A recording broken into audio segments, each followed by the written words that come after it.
अफलातून का नज़रिया कम्युनिज़्म दरअसल सिर्फ सरपरस्त और हुक्मरान तबके पर लागू होता था। आम लोग अफलातून के मुताबिक ख़ानदान भी रख सकते थे, मलकियत भी रख सकते थे और जायदाद वगैरह भी रख सकते थे, मगर अफलातून के मुताबिक हुक्मरान ये नहीं रख सकते, जिसको अफलातूनी कम्युनिज़्म कहा जाता है। ये कार्ल मार्क्स के कम्युनिज़्म से बिल्कुल मुख्तलिफ एक तस्वुर है। यानी कि इस तबकाती निज़ाम में अशराफिया और हुक्मरान तबका कोई मलकियत और जायदाद नहीं रख सकता और हुक्मरान तबके के बच्चों को रियासत इस हुक्मरान से अलग उनकी तरबियत करेंगे।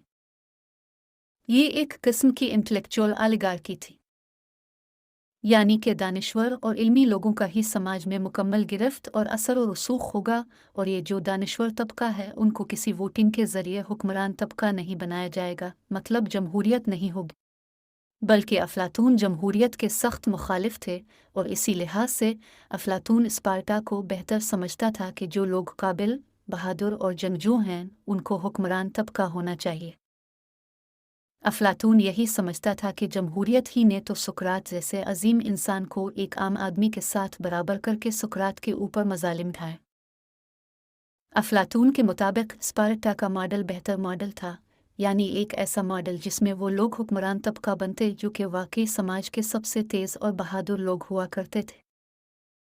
स्पार्टा और अफलातूनी रियासती तसव्वुर में फ़र्क सिर्फ इतना था कि स्पार्टा में वो लोग ऊपर आते थे जो कि बेहतरीन लड़ाई और जंग करने वाले होते थे, और अफलातूनी रियासती तसव्वुर के मुताबिक बेहतरीन जंगजू नहीं बल्कि वो जो सबसे ज़्यादा अक्लमंद हो और सबसे ज़्यादा जो अक्ल का इस्तेमाल करना जानते हों, यानी कि अफलातून के मुताबिक फ़िलासफ़र्स को हुक्मरान तबका होना चाहिए।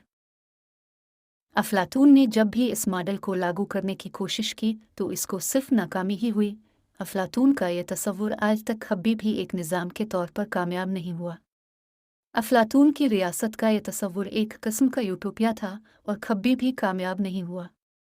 सिसली में जब अफलातून ने 2 दफ़ा इस निज़ाम को लागू करने की कोशिश की तो वो न सिर्फ मुकम्मल नाकाम हुआ बल्कि अफलातून अपनी जान बचाकर बड़ी मुश्किल से वहाँ से लूट आया।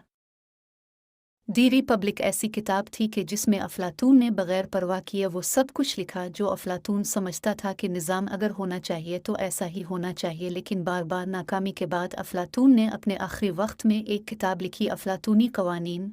अफलातून की ये किताब ऐसे समझो कि एक समझौते पर मबनी थी कि अगर दी रिपब्लिक कायम नहीं हो सकी तो इससे कमतर बेहतर मॉडल आइनी रियासत है, यानी एक ऐसी रियासत कायम हो जो ख़ास क़वानीन पर मबनी हो और जिसके अंदर कानून की पासदारी हो।